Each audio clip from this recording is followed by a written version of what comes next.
జై గురుదేవ్. ఓం శ్రీ సాయిరామ్. అనంత ప్రేమ స్వరూపులారా, మానవుడు స్థిర నివాసానికి మారిన తర్వాత 3 విప్లవాలను చవిచూశాడు. వాటి పరిణామాలు ఏమిటి? మనిషి భౌతికంగా ఎదుగుతూ ఉన్నాడు, కానీ మానసికంగా బలహీనపడుతున్నాడు. ఒక విషయం చెప్పండి, శరీరం ముఖ్యమా, మనసు ముఖ్యమా? మనసే మనిషికి మూలమవుతుంది కదా. మనసు లేకుండా మనిషి ముందుకు సాగే అవకాశం లేదు కదా. మనసు సూక్ష్మమైనది, శరీరం స్థూలమైనది. మరొక మాటలో చెప్పాలంటే, సూక్ష్మ శరీరం ద్వారానే స్థూల శరీరం తయారవుతుంది. సూక్ష్మ శరీరంలో ఎటువంటి లోపాలన్నా దాని ప్రభావంతో స్థూల శరీరం కూడా బలహీనపడుతుంది కదా. మనం వ్యవసాయ విప్లవాన్ని చూస్తున్నాం, పారిశ్రామిక విప్లవాన్ని గమనిస్తూ ఉన్నాం. ఆ రెండింటికి అదనంగా సమాచార విప్లవం తోడైంది. ఈ 3 ఫలితంగా మనిషి యొక్క మనసు బలహీనపడింది. మనసు బలహీనపడటం ద్వారా శరీరం రుగ్మతలకు లోనైంది. ఒక మాట చెప్పండి, ఆరోగ్యంగా ఉన్నటువంటి వ్యక్తి మనసు ఎలా ఉంటుంది? రుగ్మతలతో సతమతమయ్యేటటువంటి వ్యక్తి యొక్క మనసు ఎలా ఉంటుంది? ఆరోగ్యాన్ని మించిన ఐశ్వర్యం లేదు కదా, ఆరోగ్యాన్ని మించిన సంపద లేదు కదా, ఆరోగ్యాన్ని మించిన అదృష్టం లేదు కదా. ఆరోగ్యం పోయిన తర్వాత మనిషి ఇక సాధించేది ఏముంటుంది? ఎప్పుడైతే మనిషి జబ్బులు పాలవుతాడో మరణ భయం నిరంతరం వెంటాడుతూ ఉంటుంది, వేధిస్తూ ఉంటుంది కదా. కాబట్టి దీనికి మనం పరిష్కారం కనుక్కోవాలి. ముందు మూల కారణం తెలుసుకోవాలి, తర్వాత పరిష్కారం దిశగా అడుగులు వేయాలి. ఒక విషయం చెప్పండి, నాగరికత పరిణామం ద్వారా మనిషి అన్ని విధాల బలహీనం అవుతున్నాడు కదా.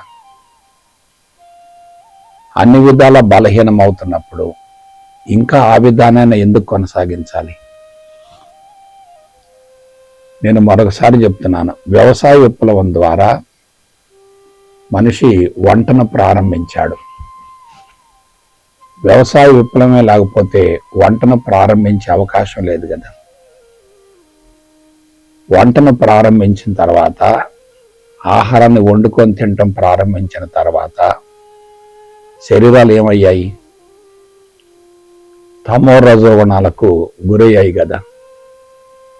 ఇప్పుడు ప్రపంచవ్యాప్తంగా మానవాడిని గమనించండి, తమోగుణం విపరీతంగా పెరుగుతుంది, రజోగుణం కూడా పెరుగుతుంది. 2 తారాస్థాయిలో ఉన్నాయి. సత్వగుణం మాత్రం తగ్గిపోతూ వచ్చింది. ఎప్పుడైతే సత్వగుణం తగ్గుతూ ఉందో మనిషిలో ధైర్యం తగ్గింది కదా, ఆత్మవిశ్వాసం తగ్గింది కదా, ప్రశాంతత కరువైంది కదా, మనోబలం తగ్గింది కదా, సమర్థత లేకుండా పోయింది కదా, జీవితం అన్ని విధాల వైఫల్యపు బాటలో కొనసాగుతుంది కదా. కాబట్టి 3 విప్లవాలు కూడా మనిషిని అన్ని విధాల బలహీనపరిచాయి. విప్లవం వేరు, పరిణామం వేరు. పరిణామం నెమ్మదిగా జరుగుతుంది, సవ్య మార్గంలో జరుగుతుంది. విప్లవం మాత్రం ఆకస్మికంగా సంభవిస్తుంది, అపసవ్య మార్గానికి దారి తీస్తుంది. మనిషి సవ్య మార్గంలో ఉంటే ప్రకృతికి అనుగుణంగా జీవించగలుగుతాడు,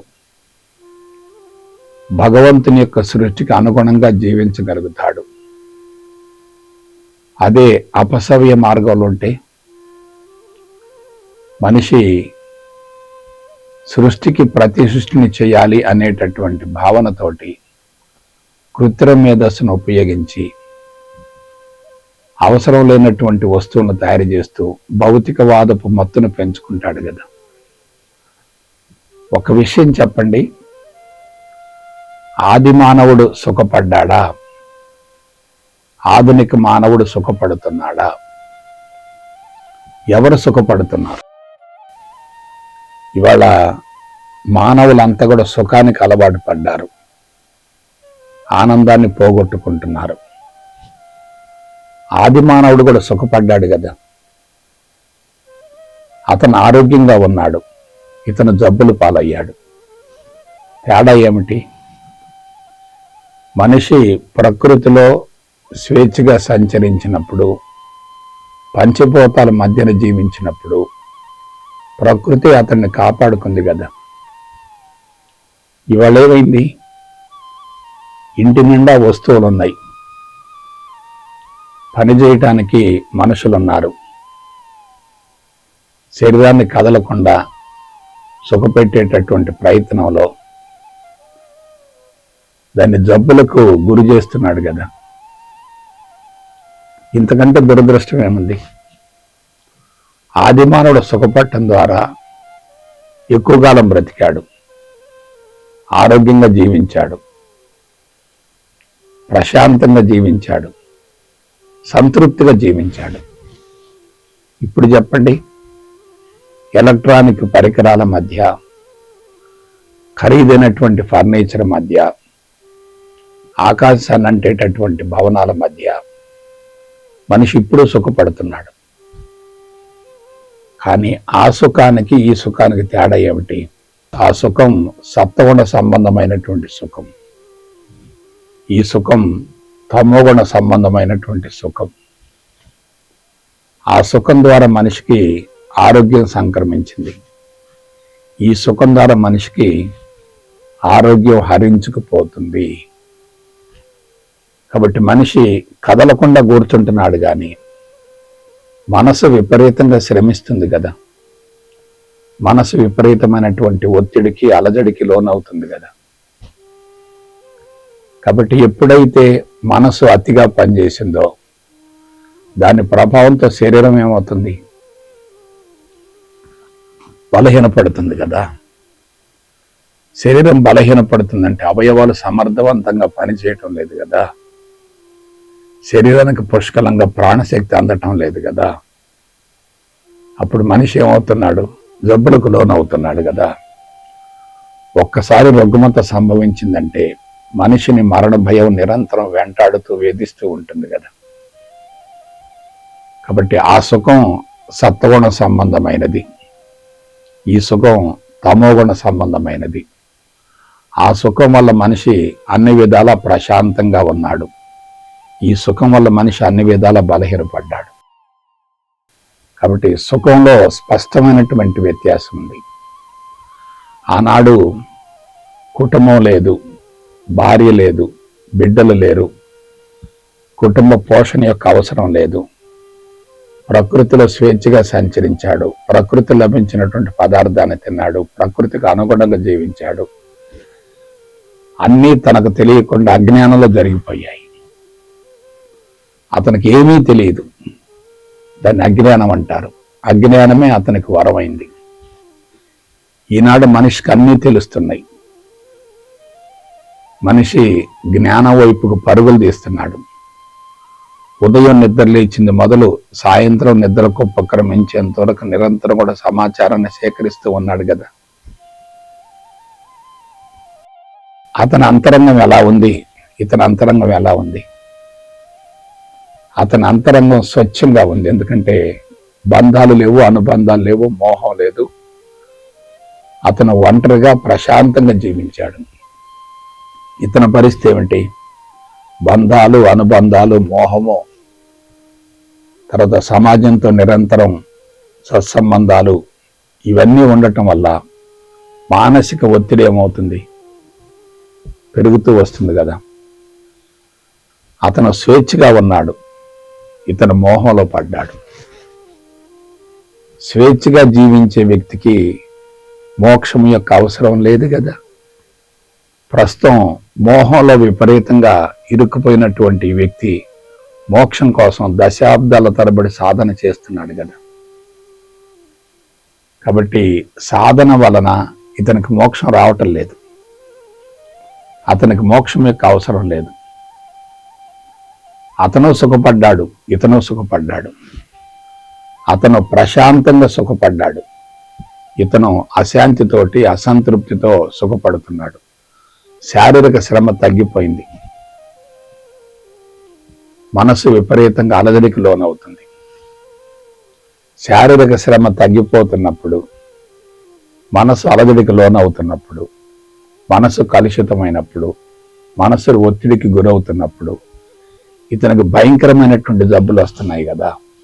ఒక విషయం చెప్పండి, అసలు పుట్టుకతోటే జబ్బులు వస్తున్నాయి కదా, పెరుగుతుంటే జబ్బులు ఇంకా మనిషిని వేధిస్తున్నాయి కదా. యుక్త వయసు వచ్చేసరికి వివాహం చేసుకోవలసినటువంటి సమయంలో హాస్పిటల్కి వెళ్లాల్సిన అవసరం వచ్చింది కదా. ఏమైపోయాడు ఇతను? సర్వనాశనం అయిపోయాడు కదా. కాబట్టి మనిషి భౌతిక అవసరాలు లేకుండా జీవించినప్పుడు ఆరోగ్యంగా ఉన్నాడు. భౌతిక అవసరాల మధ్యకు వచ్చినప్పుడు అన్ని విధాల బలహీనపడ్డాడు. భౌతిక అవసరాలంటే ఏమిటి? ఇల్లు, వస్తువులు, ఎలక్ట్రానిక్ పరికరాలు, ఫర్నిచరు, వగైరా వగైరా వగైరా. ఖరీదైనటువంటి జీవితం ద్వారా ఇతను పతనమయ్యాడు. భౌతిక అవసరాలు లేకుండా అతను ప్రశాంతంగా ఉన్నాడు. అతనికి ఏమీ తెలియదు. ఏమీ తెలియకపోవటం అదృష్టం కదా. ఇతనికి నాగరికత ఛాయలు విపరీతంగా ఉన్నాయి. అధునాతన సాంకేతిక పరిజ్ఞానంతో సృష్టికి ప్రతి సృష్టిని చేస్తున్నాడు. కానీ ఆరోగ్యం పోయింది కదా, ఆయువు కుదించబడింది కదా. ఏం చేద్దాం చెప్పండి? ఆధునిక మానవుడు అన్ని విధాల అదృష్టవంతుడు అంటున్నారు. అంటే సుఖపడటమే అదృష్టమా? మరి అతను సుఖపడ్డాడు కదా. అతను సుఖపడి ఆరోగ్యంగా ఉన్నాడు, ఇతను సుఖపడుతూ జబ్బులు పాలవుతున్నాడు. కాబట్టి ఇద్దరి మధ్య వ్యత్యాసం గమనించండి. అతనేమో ప్రకృతికి అనుగుణంగా ఉన్నాడు, ఇతను ప్రకృతికి విరుద్ధంగా జీవిస్తున్నాడు. ప్రకృతికి విరుద్ధంగా జీవిస్తూ ఉంటే మనిషి జీవితం ఎలా ఉంటుంది?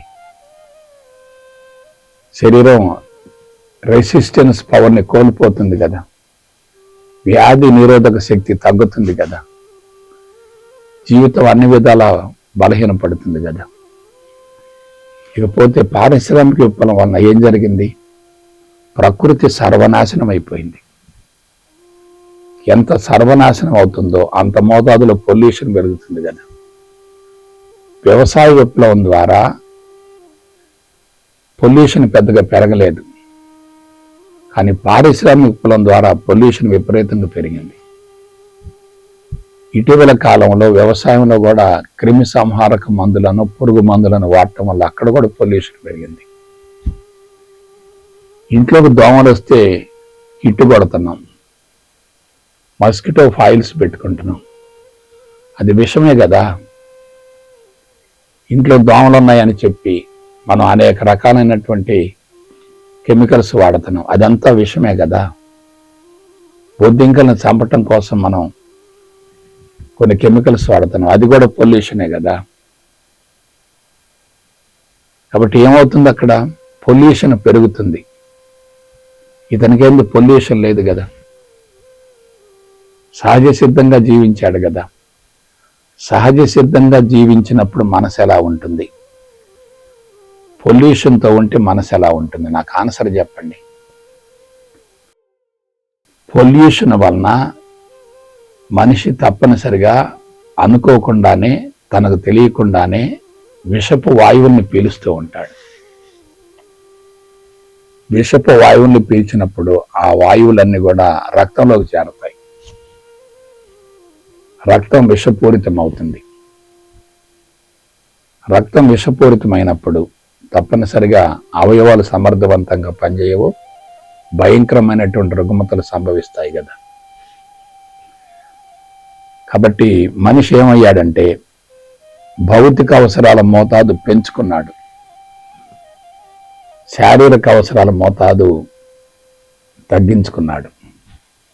భౌతిక అవసరాలు ఏమిటి? వస్తువులే, మెటీరియలిజమే. ఒక షాపింగ్ మాల్కి వెళ్ళండి, ₹1,00,00,000 వస్తువులు ఉన్నాయి కదా అక్కడ.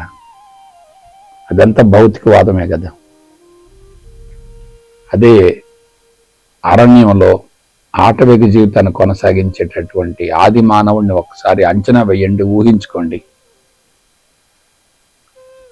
అక్కడ భౌతిక అవసరాలు లేవు కదా. భౌతిక అవసరాలు లేవు కాబట్టి శరీరం దృఢంగా, పటిష్టంగా, శక్తివంతంగా, ఆరోగ్యంగా, పుష్కలంగా, ప్రాణశక్తితో నింపబడింది కదా. ఆలోచించండి, నాకు చెప్పండి, ఆన్సర్ చెప్పండి.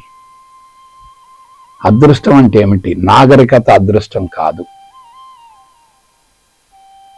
అనాగరిక మానవుడే అదృష్టవంతుడు. అడవిలో జీవించినటువంటి వ్యక్తి అదృష్టవంతుడు.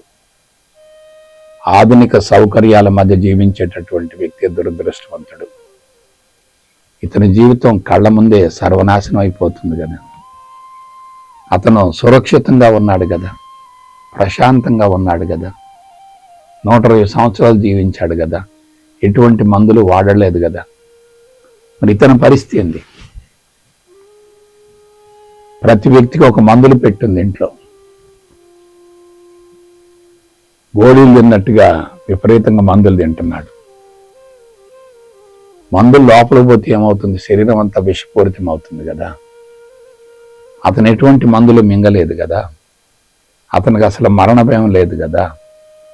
ఇతనికి మరణ భయం నిరంతరం వెంటాడుతూ ఉంది కదా. ఇద్దరి మధ్య ఎంత తేడా ఉందో గమనించండి. కాబట్టి వ్యవసాయ విప్లవము మనిషిని పూర్తిగా ప్రక్కదోవ పట్టించింది. వంట ప్రారంభించాడు, దాని ద్వారా జీవితం సమూలంగా గాడి తప్పింది. వండినటువంటి ఆహారం తినటం ద్వారా తమోగుణం విపరీతంగా పెరుగుతుంది. రుచులకు అనుగుణంగా పదార్థాలను కలపటం వల్ల రజోగుణం విపరీతంగా పెరుగుతుంది. ప్రపంచవ్యాప్తంగా మనుషులంతా కూడా తమో రజోగుణాల మధ్యనే జీవిస్తున్నారు. ఇక సత్వగుణం సంగతి ఏంది? అది తగ్గిపోతుంది కదా. సత్వగుణం తగ్గిపోతుంది, తమో రజోగుణాలు పెరుగుతున్నాయి. ఇక సైకాలజీ ఎలా ఉంటుంది, మనసు ఎలా ఉంటుంది, మనస్తత్వం ఎలా ఉంటుంది, ఆలోచన విధానం ఎలా ఉంటుంది, జీవన సరళి ఎలా ఉంటుంది, జీవన శైలి ఎలా ఉంటుంది, ఒకసారి విశ్లేషించుకోండి ఒకసారి. మనిషికి మరణ భయం ఉందంటే ఎన్ని మందులు తిన్నా అవి పనిచేయవు కదా. జబ్బు లేనటువంటి వ్యక్తులే కరువు అవుతున్నారు కదా. జబ్బులు అనేవి సర్వసాధారణం అవుతున్నాయి కదా. ఒకప్పుడు మరణ వార్త వింటే చాలా మంది వెలువెల్లాడిపోయారు.